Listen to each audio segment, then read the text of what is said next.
the biggest thing is the players know that you have their back, Mm, that you're going to defend them and help them. right. And I will always do that for my guys.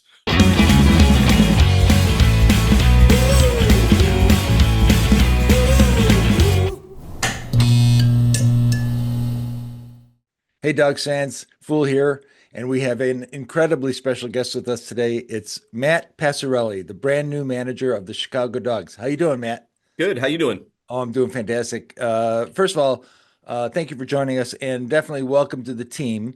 Um, and I know this is your first year as a field manager. We'll get to that shortly, but first, I Mhm. want to kind of learn a little bit about your backstory. Where did you grow up and learn the game of baseball? I grew up in Connecticut. I stayed there through high school, through college.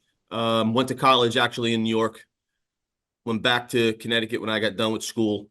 I played a couple years in the Frontier League. I think my last year was 2002. Um, Tried to do the whole real job thing. That didn't work out for me. I got back into training and doing some coaching and what I really enjoyed doing. Um, and then I had the opportunity to get the job in 2015 in Sioux City as the hitting coach, and that's kind of where all this began. Right, right. Well, that leads me right into my next question. I really want to, if I may, quickly kind of go over some of your hitting coach highlights. You joined the American Association in 2015, like you said, with the Explorers. Yes, You've played or you've coached for the Explorers, the Milkmen, and recently the Cougars. And you've even won two championships with the Milkmen in 2020 and the Cougars just last year. yes. Congratulations, by the Thank you very much. way. So, what is it that made you such a successful hitting coach? Is there a Passarelli method? No, no, not at all. What I've taken some pride in over the years is guys telling me that I know when to push, I know when to help, and I also know when to be quiet. Sometimes they don't need to hear it. Sometimes Right. they know what they're doing wrong, and they don't need to constantly be told that. I make myself very accessible throughout the season. Spend a lot of time. I mean, a normal day for like a 6:30 game. A normal day starts for me at about 1. Doing some early work, individual stuff, and then the whole process of regular batting practice on the field and all that. And then normally I do a short hitting session right before the game when it allows. In Kane County, it worked out well because we had the cages there. On when we're in visiting on the road, it's usually a little harder. We don't always have access to it, but like here in Chicago, we will. We'll have if a game starts at 6:30 from 10 of 6 till 6, 10 minutes. A couple guys want to hit a little bit more, we'll do that. But I don't. It's not me. It's these guys. Most of them played at a very high level. Right. Big league guys, double A, triple A. It's just, it's to me, it's forming that bond, and having them trust you and bounce ideas off each other and going from there. So, in your experience, is there a balance between, let's say, technique and mental approach in hitting, or do you have to be kind of like a Mr. Miyagi sometimes, or is it all technique? Do this, hold, No, the technique to me is each individual person. Okay. And I've had guys that have had success that I didn't necessarily like how they swung. I didn't Hmm. like their mechanical part of it.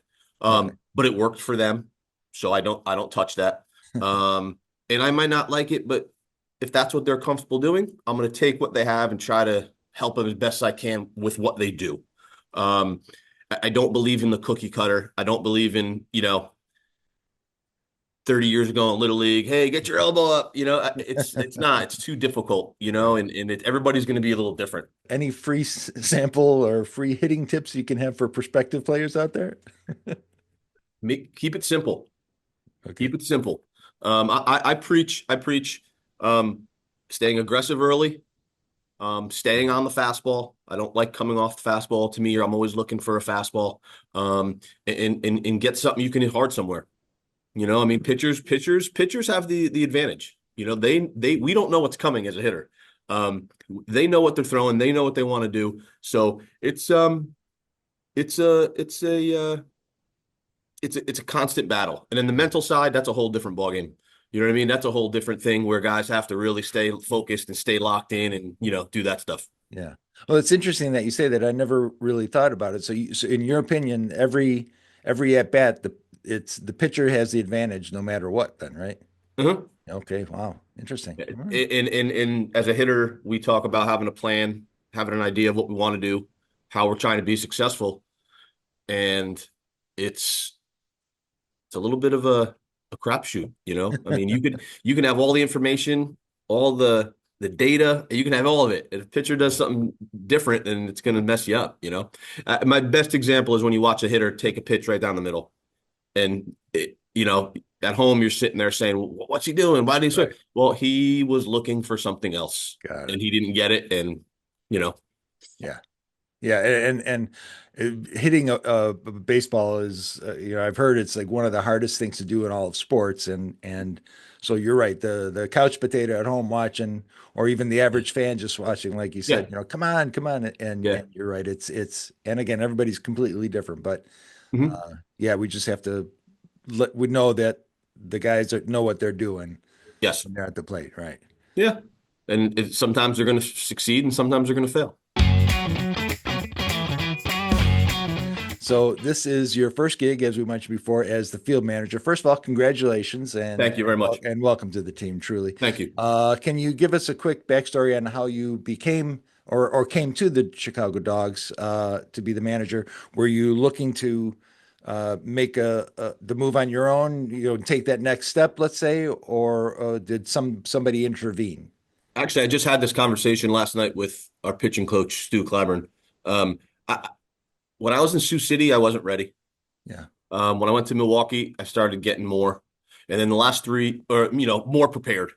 sure. And then I went to Kane County the last 3 years with George, who's been in the league for a long time, George Samus, and I really learned a lot, absorbed a lot, and I think it really prepared me for this step.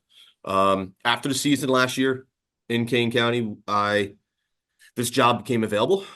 I put in for it, and then it Okay, kind of went from there. Interviewed a couple times. sure. Um, Came out for an interview, and actually, to be honest with you, one of my biggest pushes was George from Kane County really telling me like, you got to do this. Like, Wow. you're ready. Go do it. Good Yeah. situation. Great place to be, obviously. Mhm. Um, and he's like, you're ready. He's like, go. And I had some hesitation at first, obviously. Yeah. Um, comfort, and then the responsibility of I'm the one now when something goes wrong. So Right. but I'm okay with that. I'm okay Yeah. with that. I'm pretty thick-skinned. I'm gonna make mistakes. I'm gonna make the wrong decision. I'm gonna make the wrong pitching change, and you know what? It is what it is, and we move on from it and just go from there. All right. Okay. Well, like I said, we welcome you here, and obviously we love everybody. We all love Impact Field. It's obviously, in my opinion, the greatest place to play in the whole league. But yeah, we're looking forward to No, I'm having you. super. I'm super excited. My staff, Stu Clyburn, great, obviously. Owen Reith is going to be my bench coach. Owen also does a lot of uh, player stuff, getting players, making contact. I called him this winter. I called him the director of player personnel, Okay. and then once we start camp next week, he'll be my bench coach. Okay. And I really, really enjoy working with both of them in the couple months so far. All right. And I plan to continue that. I don't think there's going to be any issues. Um, Owen and I every day talk on the phone, Yeah. bouncing ideas off each other. And it's been a great relationship. Really happy with where we're at on that. Quickly talk about the squad. Yep. There's been a lot every day, and it seems like a new player comes in. So Hmm. the squad is basically almost there, I'm assuming, and it's looking really good on paper.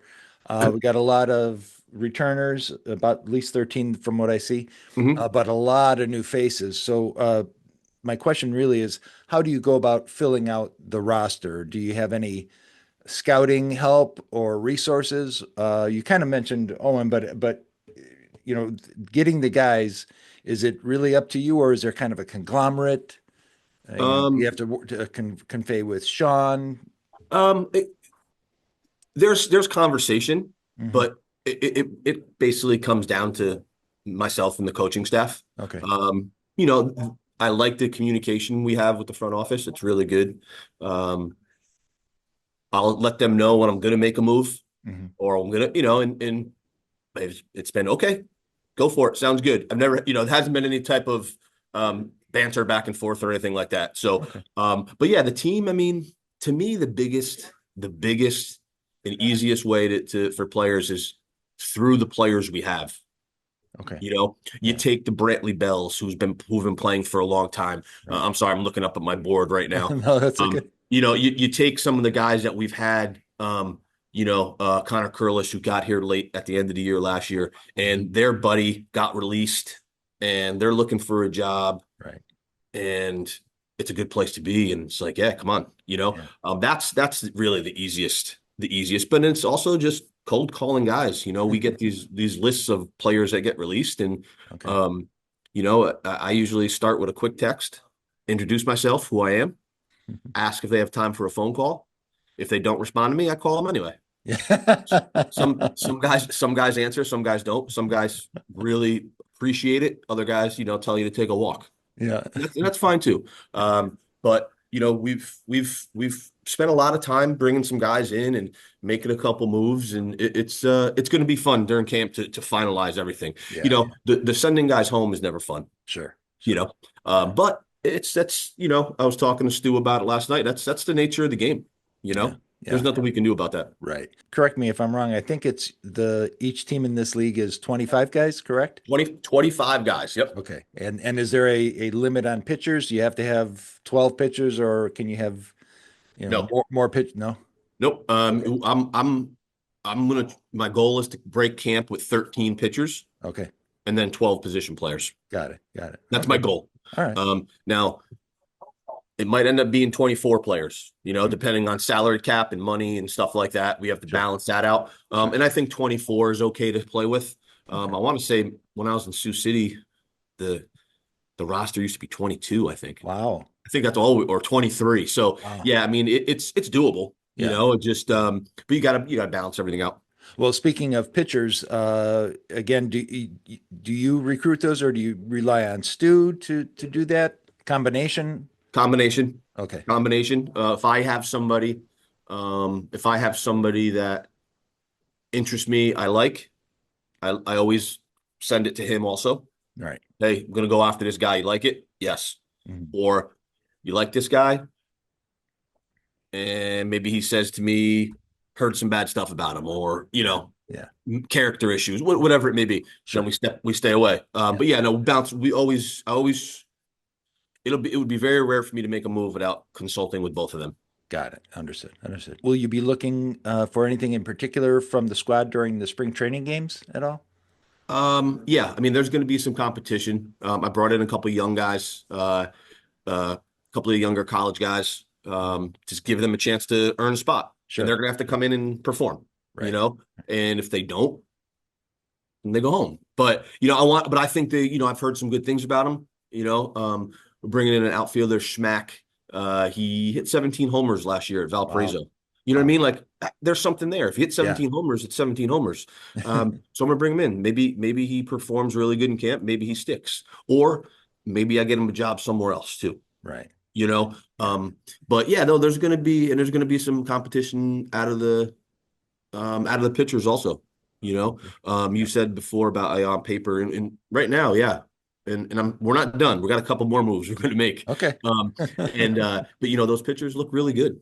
Let's go back to Owen quickly. So will you have is he a bench manager and hitting coach then? Or because as of right now there we hadn't heard or hadn't seen Nope. anything listed for hitting coach.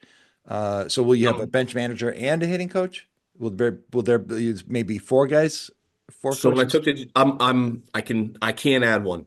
I can add a hitting coach. Okay, got it. Owen's going to help with the hitting, but I'm going to do a lot of it myself. So you're going to almost be doing double duty then. Yeah. Yeah, Yep. got it. The hitting coach stuff during the game is not really it's not really prevalent.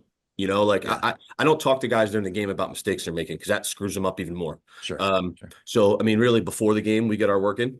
Hmm. After a game, maybe we talk, which I have time to do all that.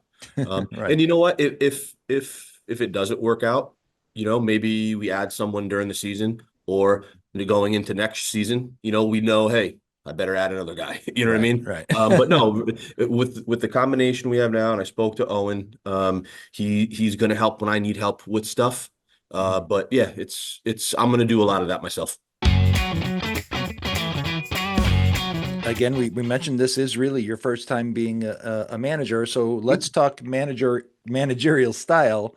Okay. Now, obviously, this is new for you as well, but based on your career experience and your personality, what type of manager do you think you will be? Um, I'm a player manager. Okay. I'm relatively laid back. Gonna let the game happen, Hmm. make decisions when I have to, obviously. But I'm not a and my I'm very good at, and I'm not tooting my own horn or anything, but I'm very good at remaining calm. Okay. Uh, I'm not gonna live and die by every pitch. Yeah. I'm not gonna live and die by every game. We're gonna lose. Yeah. That is what it is. Mhm. Um, I'm a big positive energy guy. I Okay. believe that when everybody's feeling good, we're going to be good. Yeah. If the leader, the commander, is negative, then it's going to ooze out onto everybody. Right. Right. So I'm only my players and my staff are going to be only be as good as me, the leader. You know what I Right. mean? Right. No, And, I and get it. I'm going to take pride and confidence in or take pride in that and try to really portray that to the guys. And as far as my baseball style, I'm a little bit old school. Okay. I'm gonna bunt. I'm gonna hit and run. Small ball. I'm gonna do some stuff. Yeah. That nowadays might not be done as much. I'm not bunting in the third inning. You know what I Right. mean? But when it calls for it, I'm gonna do that stuff. And Yeah. you know, it, if it works out, I look like a genius. If it doesn't, I look like a jerk. But I'm okay with that. So You're kind of touching on this, maybe a silly question. So, what's the over under, do you think, on how many times you get ejected? Do you feel like you're that kind of guy who, come no, on? I'll put it at one. Okay. I'll put it at one. But no. Over the years, and I take some pride in this also, building the relationship with most of the umpires. Hmm. Um, I talk to them. Yeah. I give them. Can I say shit? But I Sure. give them. I give them shit when I have to. I give them. But um, arguing doesn't get you anywhere. Really doesn't. Yeah. I think the arguing stuff. The biggest thing is the players know that you have their back, Mhm. that you're going to defend them and help them. Right. And I will. I will always do that for my guys. But no, I'll set it at one. Um, Okay. Probably be once. I don't want to Yeah. say under because then that's none, and I don't want to say over. But let's just go with one. We'll pick the middle. Okay. That sounds Yeah. good. But I'm not. Yeah, I'm not. I'm not a sprint out into the field and yell at the guy and Right. stuff like that. So Yeah, no, understood. Well, we recently saw you as the third base coach at the BCL tournament, Mexico uh City. Those were exciting games, by the way. That was, yes. not the best outcome, but man, those games were exciting. So Yep. crazy. And so, will you be doing the same for the Dogs, or do you have players go out and be third base coaches? No, Owen will be the third base coach. Owen will be the third base. Okay, Yep. got it. I told him he's going to get a crash course during spring training and games, and I said, hey, you're going to make mistakes. That's fine. When I took the job in Kane County 3 years ago, I hadn't coached third. Wow. I had done first, but I'd never done third. I Okay. mean, I'd done third a handful of times, but not as a full-time third base coach. Yeah. Um, to me, it's you watch games and you watch how I'll go to a big league game or a minor league, even a college game, Mhm. and watch how they handle themselves, how they do things, where they position themselves, things like that. Okay. And then you start figuring out the decisions you have to make, Yeah. knowing what kind of arms the outfielders have, Right. knowing what kind of arms the infielders have on a relay throw, seeing the jump that your runner gets, things like that. And it's not that difficult. Yeah. Um, let me go back there. It is difficult, but you do it. It's just like anything else. You figure out how to handle it and decisions to make. And I told Owen, you're going to make mistakes, and you just live by those decisions. Mhm. You wave a runner home, and he's out. He's out. You Right. know, Right. but Yeah. Well, it's all part of the game. We get it. exactly, yeah. So do you have a particular number? What uniform number will you be wearing? Are you wear this year? I think I'm wearing number 30. All right. Yeah, I'm not real big on that. There's no superstition behind No that or something? superstition. I Yeah. believe I was 20 and then 25 in Kane County. I want to say I was 35 maybe in Milwaukee. I couldn't even tell you what I was in Sioux City. But yeah, no, I'm not real big on that. Whatever it is. To me, that uniform you put on is a privilege. Right. I don't care what number you give me, and you're gonna have to kill me to get it off. But no, you put that to me, going back to what I just said, that's a privilege, put it on every day, and I don't really care what number I have on the back. Got to ask this. Yep. How do you like your hot dog? Oh, well, I guess I can't say with ketchup, right? So, no, you know what? I have to say, the Chicago dog with all the stuff on it Yeah. has become my favorite. Wow. All right. And then if I just go regular, I'm a mustard guy. There you go. I am a mustard guy. Growing up where I grew up, going to New York City, getting the hot dogs from the carts on the side of the Yeah. street, and it was just that spicy brown mustard, and it was good, and maybe a little sauerkraut, but no, I'm those Chicago dogs I've taken a liking to. I get them over at Portillo's there. I've Yes. learned that, and let me tell you, it's pretty darn good. All right. Well, I think fans will be happy with that. Yeah. All right. Well, let's try a little game here. It's called Quick Hits. Basically, just I'll ask you this or that, and just kind of get some fun answers. You ready to go? Okay. Yep. All right. Here we go. Starbucks or Dunkin'? Starbucks. All right. The last TV show you watched? Ooh. Does the hockey game last night count? Sure. No, Okay. no. You know what? My wife and I watch a lot of series at home. So, uh, oh boy, you know what? We're gonna go hockey game. I can't think off the top of my Okay. head. No worries. It's just silly stuff. The greatest snack food is? Ooh, potato chips. All right. Best baseball movie? That's a good one. Hmm. Field of Dreams is good. I got a couple here. Field of Yeah. Dreams is good. I did like the one. Was it For the Love of the Game with Oh, Kevin right. Yeah. Costner Yeah. when he's a pitcher, right? Yep. Yep. For I sure. did. I did like that one. And I guess you got to go Sandlot. It's always a classic. So I'll go with those three. You're killing me, Smalls. Yep. I love Yeah. it. Okay. Mountains or beach? Was beach for a long time in my life, but the mountains I've taken a liking to the mountains. Yep. All right. All right. Coolest Star Wars character? Han Solo. You can have lunch with anyone in history. Who is Oof.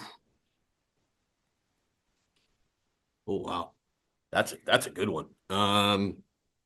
Anyone in history? it? I'm gonna say JFK. Do you have a hidden talent? No, No. Okay. no, nope. Not, I have a couple talents, but nothing hidden. No, no. Nope. No, I don't. You know what? Let me tell you, I like to cook. Okay. Oh, there you go. There you go. I'll do Fantastic. that. Kittens or puppies? Puppies. And most listened to on your Spotify playlist? Um, it all depends kind of what I'm doing. I like country music. Okay. I like some Frank Sinatra, and I like some Beatles. It kind of depends, but I'm a variety on that. But I'd probably say most of the time it's just like the newer country stuff. We're going to wrap it up here, Matt.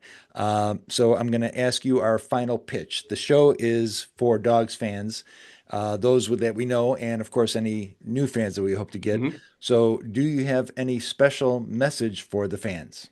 Yeah, it's going to be an exciting 2025 season. I've been coming here for years. Environment's always good, but we're putting together something special this year, and I'm excited. And the fans need to come out and experience that, and support us. And it's gonna be a great summer. Yeah, well, I know you're going to get that support. No doubt about Yep. that. Well, thank you for joining us, Matt. I truly appreciate it. And I can't wait to see you on the field. You got to make sure that they take some like photos for your first game Yes. as a manager. You get all the nostalgia, get the ball signed or whatever. Yeah, Get hopefully, it done. hopefully I get to frame that lineup card Yeah, there from you game go. There one. you Yep. go. All right, fans, be sure to get out to Impact Field and follow the Chicago Dogs at the Chicago Dogs, all the socials.